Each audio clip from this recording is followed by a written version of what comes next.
Hello मित्रों, Aryan civil classes में आप सभी लोगों का पुनः स्वागत है। मैं राजाराम सत्यार्थी। हम लोगों ने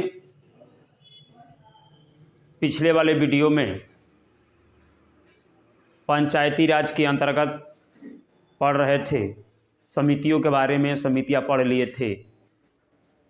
पंचायती राज को संवैधानिक दर्जा भी कब मिला ये भी पढ़ लिए थे। आइए थोड़ा सा उस पर मैं फोकस करते हुए आगे बढ़ जाता हूँ।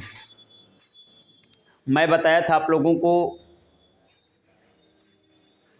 कि 73वां संविधान संशोधन लेकर के पीवी नरसिम्हा राव जी आए थे 1992 में, और 22 दिसंबर 1992 ईस्वी को लोकसभा में ला कर के प्रस्तुत किए, या लोकसभा ने इसको पास कर दिया। उसके बाद 23 दिसंबर 1992 ईस्वी को यह विधेयक राज्यसभा में रखा गया। राज्यसभा ने भी इसको क्या कर दिया, पास कर दिया। उसके बाद प्रक्रिया के अनुसार अब राष्ट्रपति के पास गया। राष्ट्रपति उस समय हमारे देश के डॉक्टर शंकर दयाल शर्मा जी थे। उन्होंने इस 73वें बिल पर, संविधान संशोधन पर 20 अप्रैल 1993 ईस्वी को अपनी अनुमति दे दिए, और 24 अप्रैल 1993 ईस्वी को इस 73वां संविधान संशोधन को संवैधानिक दर्जा मिल गया। इसलिए 24 अप्रैल को हर साल पंचायत दिवस मनाया जाता है। मैं यहाँ तक बताया था, और याद जान लीजिए कि ये जो आपका 73वां संविधान जो संशोधन था, संविधान संशोधन, इसके माध्यम से संविधान में आपका एक नई अनुसूची जोड़ी गई थी, नए भाग जोड़े गए थे, जो इसके बारे में मैं बताया था आप लोगों को। ये जो भाग 11 है, भाग 9 को पुनः स्थापित कर दिया गया संविधान में, और अनुसूची जो है, एक नई अनुसूची जोड़ी गई इस संशोधन के माध्यम से। वह अनुसूची 11वीं अनुसूची थी, इसको भी जोड़ दिया गया। और याद रखेंगे अनुच्छेद भी जोड़े गए। ये अनुच्छेद जो हैं आपके, ये आपके अनुच्छेद हैं। अनुच्छेद 243 से लेकर के 243 तक, इसको याद रखना है। और मैं आपको बताया था इससे रिलेटेड क्वेश्चन कैसे पूछे जाते हैं पेपर्स में, ये इससे संबंधित क्वेश्चन मैं बता दिया था आप लोगों को। अब देखिए, जब इसको संवैधानिक दर्जा मिल गया तो मैं आपको ये भी बता रखा हूँ कि भारत का वह कौन सा राज्य है जब पंचायती राज को संवैधानिक दर्जा मिल गया तो उस राज्य में पंचायती राज का चुनाव कराया गया था, या पंचायती राज को स्वीकार किया था। मैं बताया था आप लोगों को, वो मध्य प्रदेश है। क्या है? मध्य प्रदेश। मध्य प्रदेश है, मध्य प्रदेश। मध्य प्रदेश है, जो मध्य प्रदेश में 1994 में चुनाव कराए गए थे। कब? जब पंचायती राज को संवैधानिक दर्जा मिल गया तब। अब देखिए, जब यहाँ तक हम लोगों ने देख लिया, तो आइए अब हम जानते हैं कि जब संवैधानिक दर्जा मिल गया इसको, तो पंचायती राज लागू किया गया मध्य प्रदेश में पहली बार। 1994 में चुनाव कराए गए थे। तो इसका स्ट्रक्चर क्या रहा, कैसे इसको लागू किया गया, आइए उसके बारे में हम क्या करते हैं, जानते हैं। लेकिन एक बात मैं बताऊं आपको, मैं बताया था उस दिन कि पंचायती राज क्यों आवश्यक है। मैं पिछले वाले वीडियो में मैंने स्ट्रक्चर बना रखा है, आप लोगों को देखे भी होंगे। ये जो मैं स्ट्रक्चर बनाया था कि ये पंचायती राज है, यही मैं स्ट्रक्चर बनाकर शायद छोड़ा हूँ, पंचायती राज। और पंचायती राज के अंतर्गत मैं बताया था ये जो शासन, पंचायती राज बताने से पहले बताया था कि देखिए शासन के दो आधार स्तंभ होते हैं, अर्थात दो पिलर माने जाते हैं। एक संघात्मक होता है और एक होता है संसदीय।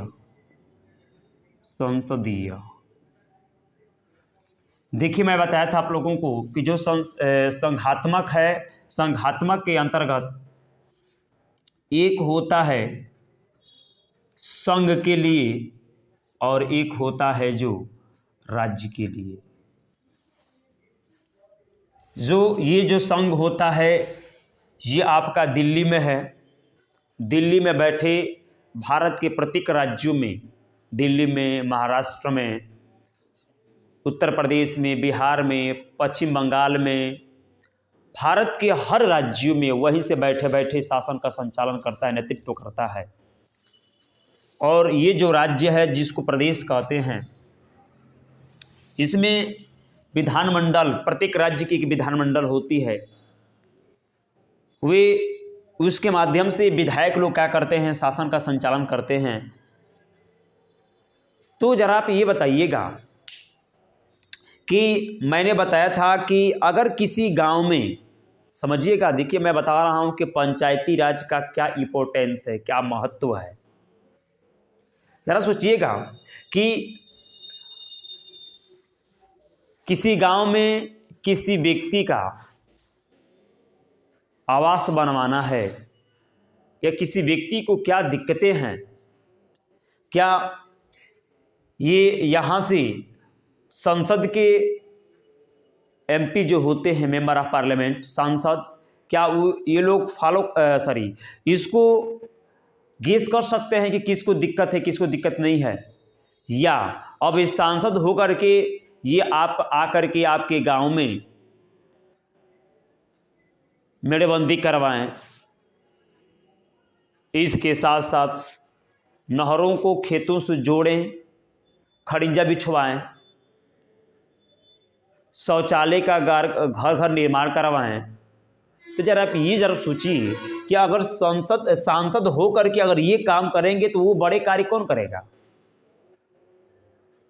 अगर ये विधायक होकर के अगर ये कार्य करने लगे तो इनका और कार्य कौन करेगा?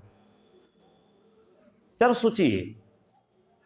और भाई मान लेते हैं करेंगे ही, अगर बाई दबे करेंगे भी तो जरा ये बताइए कहाँ तक कि ये धरातल तक उतर पाएंगे? नहीं पाएंगे, कहीं ना कहीं ये छूट जाएगा। किस व्यक्ति को किस चीज़ की ज़रूरत है, यह वही व्यक्ति कर सकता है जो व्यक्ति उस गांव में निवास करता है। किस व्यक्ति को, अगर मान लीजिए सांसद हैं या विधायक हैं, मोदी जी जो उज्ज्वला योजना लॉन्च किए थे, किस व्यक्ति को गैस चूल्हे की ज़रूरत है, किसको नहीं है, कौन सफिशिएंट फैमिली से बिलोंग कर रहा है, कौन पुअर फैमिली से बिलोंग कर रहा है, इसका अंतर इनको कर पाना एक निश्चित धरातल पर संभव नहीं है। तो वह व्यक्ति कौन कर सकता है? तो उस गांव में रहने वाला ही व्यक्ति कर सकता है। इसलिए पंचायती राज अति आवश्यक है। गांव में रहने वाला व्यक्ति गांव के हर व्यक्ति को हर घर को जानता है कि किसको क्या समस्या है, किसको क्या दिक्कतें हैं, किनको क्या चाहिए। वह व्यक्ति वहाँ से बैठे बैठे शासन का संचालन करना शुरू कर देगा, अर्थात लोगों की समस्याओं का समाधान करना शुरू कर देगा। और इस प्रकार से जब पंचायती राज के माध्यम से अगर ये हो जाएगा तो गांव के लोग अपनी जो छोटी छोटी जो समस्याएं हैं उन समस्याओं को खुद से निपट लेंगे और उनमें सामाजिक ज्ञान होगा। और सामाजिक ज्ञान के साथ साथ वे लोग शासन व्यवस्था में रुचि लेंगे और इस प्रकार से वो लोग क्या हो जाएंगे, वे शासन के एक अभिन्न अंग बन जाएंगे, वे शासन व्यवस्था से जुड़ जाएंगे और इस प्रकार से शासन व्यवस्था का विकेंद्रीकरण हो जाएगा। तो इसलिए इस संघात्मक व्यवस्था के अंतर्गत ये क्या होना चाहिए, स्थानीय स्वशासन होना चाहिए, जो आपका पंचायती राज के नाम से क्या किया जाता है, उसको जाना जाता है, पंचायती राज। और इसी के माध्यम से ये क्या हो जाएगा, गांव के लोगों का विकास किया जा सकता है, विकास का कल्पना करना संभव है। और नहीं तो अगर आप ये कल्पना करते हैं कि किसी सांसद द्वारा किसी गांव का विकास हो जाएगा या किसी विधायक या कोई विधायक आकर किसी गांव का विकास कर सकता है, किसी गांव में आकर के गांव के किस घर को शौचालय की आवश्यकता है, किस घर को आवास की आवश्यकता है, किस व्यक्ति का घर बरसात की वजह से गिर गया है उसको पुनः रिपेयर करना है, मरम्मत करके बनवाना है, यह असंभव है इनके माध्यम से। क्यों? क्योंकि ये चुनाव जीत करके पुनः अपने अपने क्षेत्र को चले जाते हैं, जगह पकड़ लेंगे लोग, ये माननीय दिल्ली चले जाएंगे और ये माननीय लोग लखनऊ चले जाएंगे, पुनः उसी समय आएंगे जब चुनाव होगा तब आएंगे लोग। तो आपके साथ कौन रह सकता है, तो आपके गांव में रहने वाला व्यक्ति ही रह सकता है जो स्थानीय स्वशासन के माध्यम से अर्थात पंचायती राज के माध्यम से आपके दुख और आपके सुख में साथ देगा। और इस प्रकार से यह स्थानीय स्वशासन काफ़ी इम्पोर्टेंस रखता है और मैं उम्मीद करता हूं कि आप लोगों को ये बात समझ में आ गया होगा। अब देखिए, और ये जो स्थानीय जो स्वशासन है, इस जो पंचायती राज के नाम से जिसको जाना जा रहा है, ये याद रखेंगे ये चीज़ आप लोग कि पंचायती राज भी संसद की तरह कार्य करेगी। अब मैं देखिएगा, मैं आगे पढ़ाऊंगा, आप लोगों को हूबहू समझ में आएगा कि नहीं सही में पंचायती राज अर्थात जो ग्राम सभा होती है एकदम पार्लियामेंट की तरह कार्य करती है, आपको देखने को मिलेगा। आइए हम आगे बढ़ते हैं। देखिए, अब देखेंगे सबसे पहली बार हमको ये देखना है कि ग्राम सभा क्या है। पहले हम डिफाइन करते हैं आप लोगों को ग्राम सभा के बारे में, जरा जानेंगे कि ग्राम सभा है क्या। ये ग्राम सभा क्या है, ग्राम सभा क्या है अर्थात किस गांव को ग्राम सभा कह दिया जाता है, या हर गांव को ग्राम सभा कह देना उचित है या अनुचित है, सही रहेगा कि नहीं रहेगा, अभी आपको इस टॉपिक पे भी विचार हम करने जा रहे हैं। देखिएगा,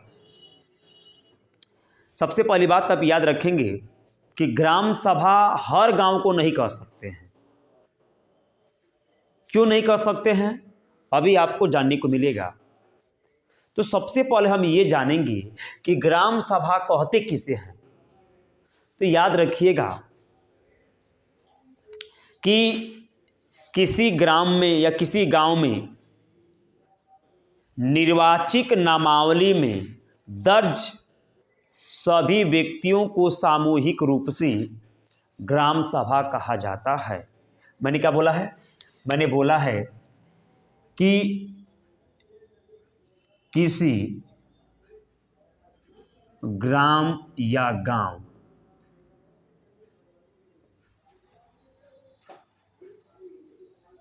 के निर्वाचक नामावली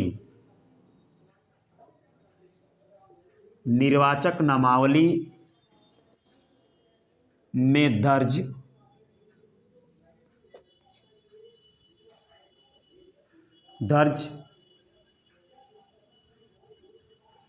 किसी ग्राम या किसी गांव के निर्वाचक नामावली में दर्ज समूहों नामों को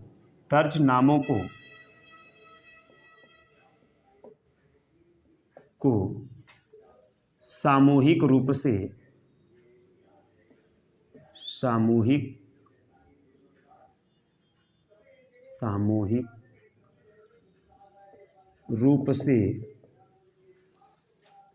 ग्राम सभा कहा जाता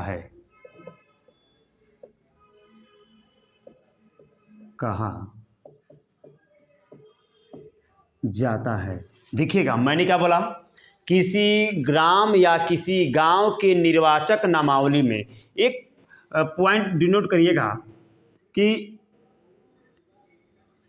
निर्वाचक नामावली में दर्ज नामों को सामूहिक रूप से ग्राम सभा कहा जाता है। और याद रखिएगा, ग्राम सभा, किसी गांव को ग्राम सभा होने के लिए उस गांव की, जिस गांव की पॉपुलेशन जनसंख्या कम से कम 1000 होती है, अर्थात किसी गांव को ग्राम सभा घोषित होने के लिए जनसंख्या 1000 होनी चाहिए। इस बात को आप याद रखिएगा। क्वेश्चन पूछता है कि किसी गांव को ग्राम सभा घोषित होने के लिए कितनी जनसंख्या आवश्यक होती है, देगा आपसे ऑप्शन में। ऑप्शन नंबर ए में रहेगा 1000, 2000, 500, ऐसे करके देगा कम से कम। तो कम से कम 1000 जिस गांव की संख्या होगी उस गांव को ग्राम सभा कह दिया जाएगा। याद रखिएगा, इसको आप नोट में रख सकते हैं ऐसे करके नोट में, कि जिस गांव की, अर्थात किसी गांव को ग्राम सभा घोषित होने के लिए, किसी गांव को ग्राम सभा घोषित होने के लिए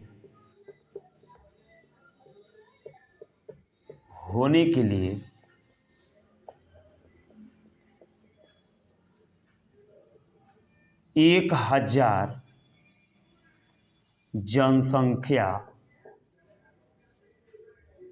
आवश्यक होती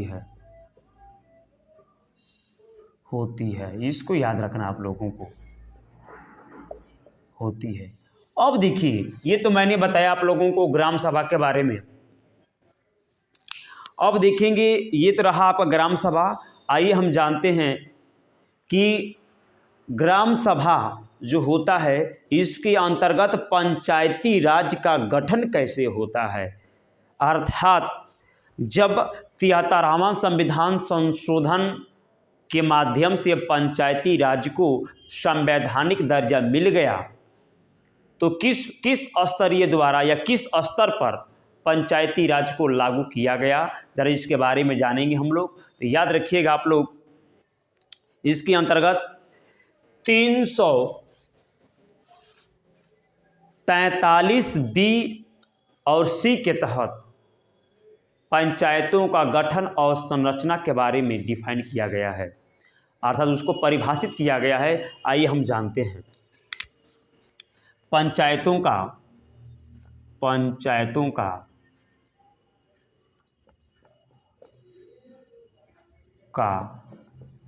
गठन। देखेंगे आप लोग, पंचायतों का गठन का जो वर्णन किया गया है, ये संविधान के अनुच्छेद 243 के बी में किया गया है। और ये भी याद रखेंगे, पंचायतों की संरचना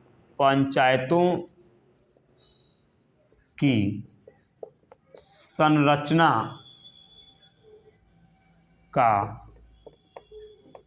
प्रावधान ये आपका अनुच्छेद 243 सी में किया गया है। इसको आप लोग याद रखेंगे। अब देखिए, हम पढ़ते हैं पंचायतों का गठन। देखिए, इसके बारे में हम डिटेल जानेंगे कि पंचायतों का गठन किस प्रकार, अर्थात कौन सा स्तरीय किया गया, किस राज्य में कौन सा स्तरीय, द्विस्तरीय, त्रिस्तरीय, एक स्तरीय, किस राज्य में कौन सा पंचायती राज लागू हुआ है, जरा इसके बारे में हम लोग जानेंगे। देखिए, ये पंचायतों का गठन, पंचायतों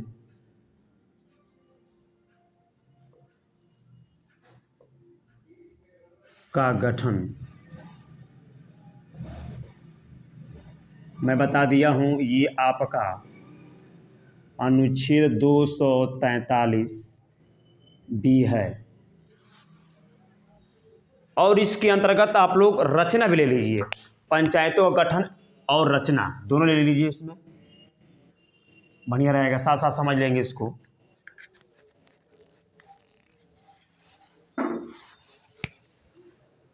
और संरचना साथ साथ समझ जाएंगे। अब जानते रहिएगा, गठन मैंने बता दिया आप लोगों को कि पंचायतों गठन का उल्लेख अनुच्छेद 243 बी में है, और पंचायतों की संरचना का जो वर्णन किया गया है अनुच्छेद 243 सी में है। अब देखेंगे, जब पंचायती राज को संवैधानिक दर्जा दिया गया था तो इसमें यह तय किया गया था कि जिस राज्य की जनसंख्या 20 लाख होगी तो 20 लाख वाले राज्यों में पंचायती राज त्रिस्तरीय होगी। अर्थात पंचायती राज जो होती है, ग्राम स्तर पर ग्राम पंचायत, उसके साथ साथ प्रखंड स्तर पर पंचायत समिति, जिसको हम वर्तमान समय में क्षेत्र पंचायत भी कहते हैं। अदर राज्यों में देखिए, पंचायती राज के अंतर्गत ग्राम पंचायत को, क्षेत्र पंचायत को, जिला पंचायत को अलग अलग राज्यों में अलग अलग नामों से जाना जाता है। जैसे हमारे यहाँ जो ग्राम पंचायत होता है उसका जो मुखिया होता है हमारे यहाँ प्रधान कहा जाता है। चले जाएंगे बिहार में तो वहाँ पर मुखिया कहा जाता है। तो अलग अलग राज्यों में अलग अलग नामों से क्या करते हैं, उसको जानते हैं। इसको क्या करना है, आपको याद रखना है। देखिए, ये त्रिस्तरीय पंचायती राज लागू किया गया, त्रिस्तरीय पंचायती राज अर्थात देखेंगे गांव स्तर पर या ग्राम स्तर पर ग्राम पंचायत और प्रखंड स्तर पर या ब्लॉक स्तर पर, वर्तमान समय में इसको ब्लॉक या प्रखंड बोलते हैं, ब्लॉक स्तर पर ये कहीं कहीं पंचायत समिति भी कहा जाता है या कहीं कहीं क्षेत्र पंचायत भी कहा जाता है। क्षेत्र पंचायत और कहीं कहीं इसको तालुका समिति के नाम से भी जाना जाता है। फिर उसके बाद आपका है जिला स्तर पर,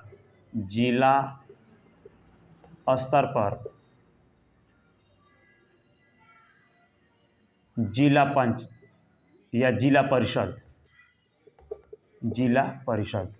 देखिएगा, मैं बताऊं आप लोगों को, ये जो ग्राम पंचायत होता है, ग्राम पंचायत के जो मुखिया होते हैं, ग्राम पंचायत के मुखिया को देखिए, मैंने बोला मुखिया बोल दिया, बिहार में इसको मुखिया बोलते हैं, लेकिन मैं बोल दे रहा हूँ ये जो प्रमुख होता है, इसका जो ग्राम पंचायत का जो प्रमुख होता है उसको प्रधान भी कहते हैं। फिर प्रधान भी कहते हैं या इसको मुखिया भी कहते हैं, याद रखिएगा। और इसके जो मुखिया होते हैं, प्रमुख होते हैं, इसके जो प्रमुख होते हैं या मुखिया होते हैं, इनको ब्लॉक प्रमुख कहा जाता है, इनको ब्लॉक प्रमुख कहा जाता है, याद रखना है। और जिला परिषद के जो मुखिया होते हैं, इनके जो मुखिया होते हैं, इनके जो प्रमुख होते हैं जिला परिषद के, उनको जिला अध्यक्ष के नाम से क्या करते हैं, इनको जानते हैं। अब देखिएगा आप लोग कि ग्राम प्रधान का जो चुनाव कराया जाता है, इसका जो चुनाव प्रत्यक्ष रूप से किया जाता है, अर्थात वे व्यक्ति ग्राम सभा, मैंने बोला है कि ग्राम सभा के लोग करते हैं प्रत्यक्ष रूप से। और ब्लॉक प्रमुख, तो मैं बताऊं आप लोगों को, पहले क्षेत्र पंचायत का चुनाव होता है, बीडीसी जिसको बोलते हैं, ब्लॉक डेवलपमेंट काउंसिल। और ये जो होते हैं, जब क्षेत्र पंचायत लोग जिसको बीडीसी बोलते हैं, बीडीसी लोगों को ग्राम सभा के लोग इसको चुनाव जिता करके भेजते हैं। तो बीडीसी का जो चुनाव होता है प्रत्यक्ष निर्वाचन द्वारा, अर्थात प्रत्यक्ष निर्वाचन के माध्यम से वयस्क मताधिकार के आधार पर किया जाता है। और बीडीसी के लोग अब अपना मुखिया चुनते हैं जिसको ब्लॉक प्रमुख कहा जाता है। तो उनका जो चुनाव कराया जाता है अप्रत्यक्ष रूप से होता है। किस प्रकार से होता है? अप्रत्यक्ष रूप से। तो याद रखिएगा, ब्लॉक प्रमुख का जो चुनाव कराया जाता है अप्रत्यक्ष रूप से कराया जाता है। और प्रमुख जो होते हैं किसका?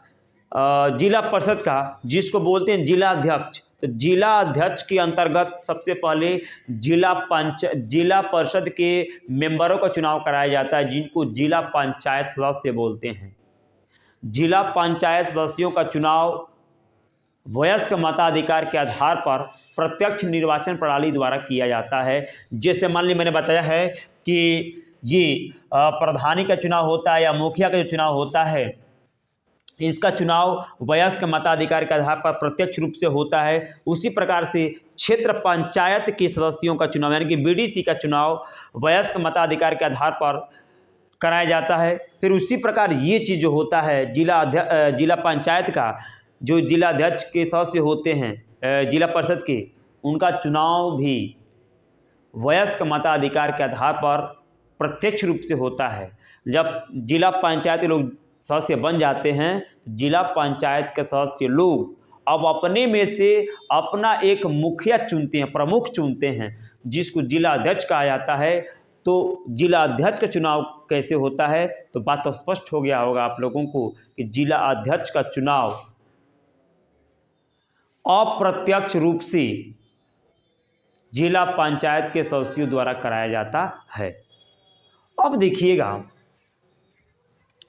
अब मैं बताऊं आप लोगों को, भारत के जिस राज्य की जनसंख्या 20 लाख होगी, वहां पर यह मध्यवर्ती समिति कार्य करेगी, अर्थात त्रिस्तरीय पंचायती राज कार्य करेगा। और जिस राज्य की जनसंख्या 20 लाख से कम होगी, ये जो मध्यवर्ती पंचायती राज कार्य कर रही है, जो प्रखंड स्तर पर यानी कि ब्लॉक स्तर पर जिसके ब्लॉक प्रमुख होते हैं, बीडीसी लोग होते हैं, वहाँ पर कार्य नहीं करती है। 2 स्तरीय होता है या 1 स्तरीय होता है। लेकिन मैं बताऊं आप लोगों को, कुछ ऐसे राज्य हैं एक्सेप्शन के अंतर्गत जहाँ पर पॉपुलेशन 20 लाख नहीं है, उसके बावजूद भी वहाँ पर जो पंचायती राज चलाया जाता है, वह पंचायती राज आपका त्रिस्तरीय हो जाता है। याद रखेंगे, जैसे में आपका गोवा है। गोवा देखिएगा बहुत छोटा राज्य है, लेकिन वहाँ पर त्रिस्तरीय पंचायती राज लागू होता है। जैसे में याद रखेंगे, ग्राम स्तर पर ग्राम पंचायत, प्रखंड स्तर पर तालुका समिति और जिला स्तर पर जिला परिषद। देखिएगा मैंने क्या बोला है, ये जो गोवा है, गोवा तो जनसंख्या बहुत कम है इसका, लेकिन गोवा में त्रिस्तरीय पंचायती राज चलती है। त्रिस्तरीय पंचायती राज है। कौन कौन से? तो मैंने बोला है ग्राम पंचायत, और ये ग्राम स्तर पर, एक है तालुका समिति, ये जो है प्रखंड स्तर पर है, और तीसरा जो होती है आपकी जिला परिषद।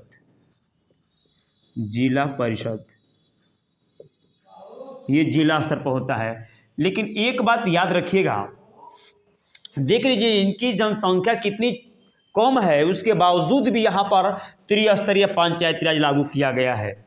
और मैं बताऊं आप लोगों को, भारत के कुछ ऐसे राज्य हैं और भी जहाँ पर एक स्तरीय पंचायती राज लागू हुआ है।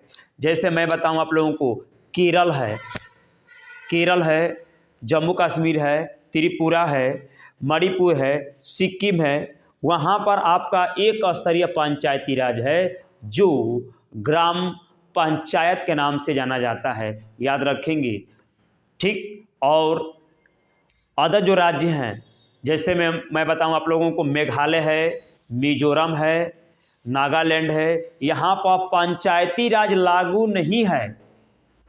यहाँ पर पंचायती राज क्या है, लागू नहीं है। यहाँ पर एक स्तरीय जनजातीय परिषद कार्य करती है। पेपर में पूछा जा सकता है कि कौन कौन सा राज्य है जहाँ पर पंचायती राज लागू नहीं है, बल्कि वहाँ पर जनजातीय परिषद कार्य करती है। याद रखिएगा, मेघालय, मिजोरम, नागालैंड, ये ऐसे राज्य हैं जहाँ पर जनजातीय परिषद कार्य करती है। चलिए ठीक है, मैं बताऊं आप लोगों को कि मैंने समय बहुत अधिक ले लिया है, ये वीडियो बहुत लंबी जा रही है, इसलिए मैं जो बातें छूट गई हैं, रह गई हैं, उन बातों को मैं अगले वीडियो में बताऊंगा, समझाऊंगा आप लोगों को। और मैं आपसे अनुरोध करता हूं कि अगर ये वीडियो आप लोगों को पसंद आई हो तो इसको लाइक और सब्सक्राइब जरूर करिएगा और अपने दोस्तों के बीच में इसको शेयर जरूर करेंगे। धन्यवाद।